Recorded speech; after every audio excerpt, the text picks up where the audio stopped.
How to log in into Suncorp Bank mobile banking account. Hello everyone, welcome back to our channel.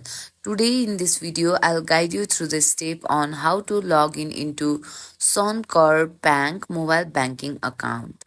So let's get started.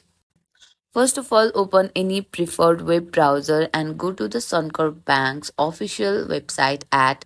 Once you are on the home page, look for the login button at the top right corner of the screen, and in the internet banking section, tap on login onto suncorp.com.au. This will take you to the login page.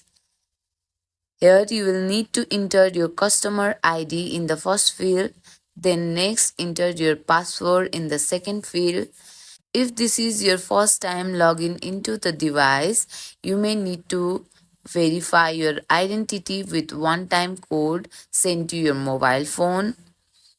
Once your details are entered, click on the login button and that's it. You have successfully logged in into Suncorp Bank mobile banking account.